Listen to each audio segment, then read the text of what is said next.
যদি আপনারা কেউ ধনী ব্যক্তি হতে চান, যাদের অর্থ নেই, অর্থ ছিল তারা অর্থহীন হয়ে গেছে কোনো কারণে, ঋণ নেওয়ার কারণে, অসুস্থতার কারণে, বিভিন্ন কারণ অনুযায়ী তারা অর্থনৈতিক দিক থেকে তারা দুর্বল হয়ে পড়েছে। এই সব মানুষরা কি করবে এবং খুব সহজেই আপনারা পুনরায় আবার আগের মতন জায়গায় অবশ্যই ফিরে আসতে পারেন। ভিডিওটা অবশ্যই মন দিয়ে দেখবেন এবং কমেন্ট করবেন। ইউটিউব থেকে দেখলে অবশ্যই সাবস্ক্রাইবটা আপনারা করবেনই। কি করবেন? আমাদের রান্নাঘরে থাকে বিভিন্ন মশলা, বিভিন্ন মশলা থাকে আমাদের রান্নাঘরে। সেগুলো আমাদের পুজোতে যেমন ব্যবহৃত হয়, তেমনি বিভিন্ন তন্ত্রক্রিয়া, বশীকরণ, যা বলবেন সব কিছুতেই কিন্তু সেই জিনিসগুলো ব্যবহৃত হয়। তাই বলছি যে শনিবার আর মঙ্গলবার এই কাজটি অবশ্যই করতে পারবেন বিনা খরচায়। আপনার ঘরে আছে, বিনা খরচায়।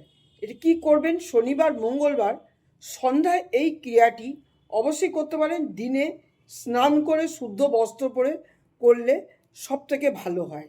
দিনের বেলাতেও খুব ভালো হয়। যারা দিনে পারবেন না, সময় পান না, কাজে যান বা কাজে যাবেন, তারা সন্ধ্যাবেলা শুদ্ধ বস্ত্র পরে গঙ্গা জল ছিটিয়ে আপনারা অবশ্যই নির্দ্বিধায় এই কাজটি অবশ্যই করতে পারবেন। কি করবেন?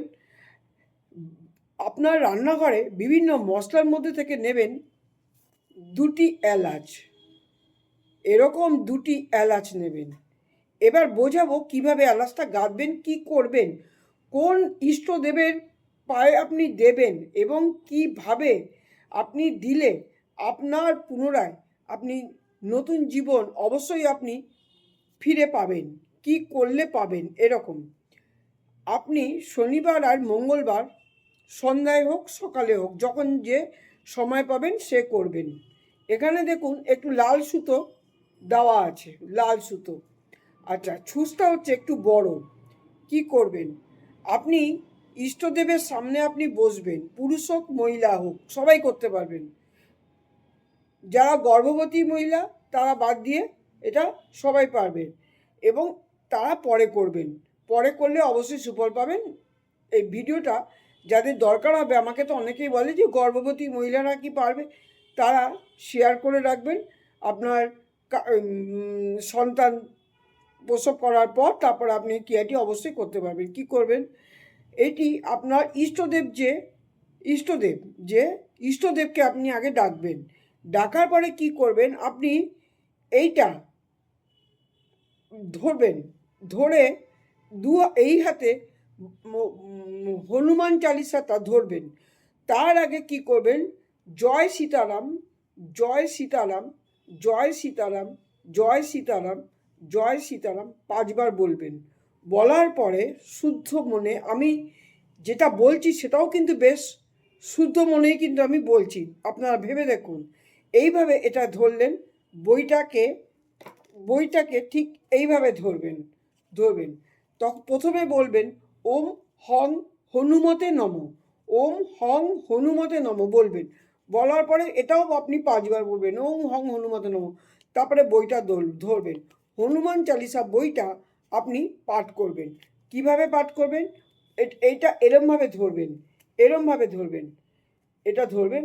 5বার আপনি পাঠ করবেন, 5বার পাঠ করবেন। পাঠ করে আপনার মুখের কাছে এটা নিয়ে 5বার ফু দেবেন, দিলেন। আচ্ছা, একবার বললাম, এটা করতে হবে 3বার। এবার বুঝিয়ে দিই এটা কিভাবে নেবেন। বুঝাতে হবে তো এটা কি করে নেবেন। এই দেখুন, নিচেরটা আছে লম্বাভাবে, ওপরেরটা আছে এইভাবে। ঠিক এরমভাবে এটাকে গেঁথে নেবেন। গেঁথে নিয়ে 2টো এলাচ, এই এলাচ হচ্ছে বুধকারক এবং এটা হচ্ছে ব্যবসাকারক এবং বুধের রেমেডি বলতে পারেন। এটা হচ্ছে বুধের রেমেডি না, এটা সব কিছু রেমেডি, কিন্তু এলাচটা হচ্ছে বুধের। এটা হচ্ছে ব্যবসাকারক, চাকরিকারক, মানে অর্থকারক। তা কী করবেন? এটা এরকমভাবে নিয়ে এটা পড়লেন, 5বার ফু দিলেন, দিয়ে এভাবে নেবেন, এইভাবে গাঁথবেন। প্রথমে এটা লম্বা, আর এই ওপরেরটা দেখুন এইভাবে, এইভাবে গাঁথবেন, এইভাবে, দেখেছেন? এইভাবে এটা গেঁথে এবারে কি করবেন, এটা তারপরে ফু দিলেন, দিয়ে কি করবেন আপনি, এটা রেখে দেবেন হচ্ছে আপনার ইষ্টদেবের পায়ে, বজরংবলী যদি ফটো থাকে, নাহলে কিনে আনতে হবে। ছোট করে ল্যামিনেশন করে আপনিও রাখতে পারেন, সেটা কোনো ব্যাপার না। ফটোটা কোনো ব্যাপার না, ছোটো একটা ফটো রাখবেন আর পায়ের কাছে এরমভাবে রেখে দেবেন। আচ্ছা, রেখে দিলেন, একবার হলো। আবার আপনি ওম হং হনুমতে নমঃ 5বার বলবেন। 5বার বলার পরে আবার এটাকে ধরবেন, ধরে আবার এটা হনুমান ওং ওং হনুমতে নমঃ 5বার বলবেন, আবার এটা পাঠ করবেন। মানে এটা পাঠ করবেন, মানে হনুমান চালিসাটা পাঠ করবেন 5বার। বেশি বড় না, তাড়াতাড়ি হয়ে যায়, 5বার, কিন্তু মনোযোগ দিয়ে করতে হবে। করে আবার এটা থেকে দূর থেকে 5বার ফু দেবেন। ফু দেওয়ার পরে কি করবেন, এবারে আপনি মা লক্ষ্মীর পায়ে রেখে দেবেন। এটা মা লক্ষ্মীর পায়ে রেখে দিলেন, ধরুন দিলেন তো, এখানে লাল সুতো লাগাবেন, মা লক্ষ্মীর পায়ে রেখে দেবেন। মা লক্ষ্মীর পায়ে রেখে দিয়ে কি করবেন, আবার ওটা কিছুক্ষণ থাকার পর আবার তুলবেন। তুলে এবারে কি করবেন, আবার এটা ওম হং হনুমতে নমঃ যেইবার সেম করতে হবে, 5বার বলবেন। 5বার বলার পরে কি করবেন, 5বার বলার পর আবার হনুমান চালিসাটা 5বার পাঠ করবেন।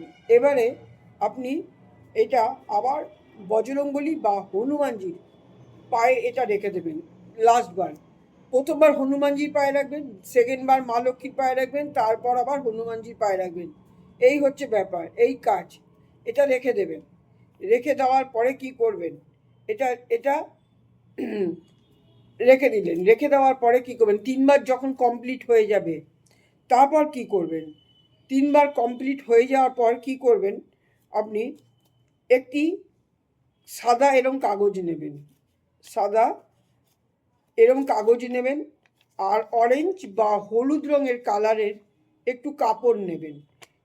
এই কাগজের মধ্যে লিখবেন ওং হং হনুমতে নমঃ, লাল কালি দিয়ে, ওং হং হনুমতে নমঃ, ওং হং হনুমতে নমঃ, ওং হং হনুমতে নমঃ 5বার লিখবেন।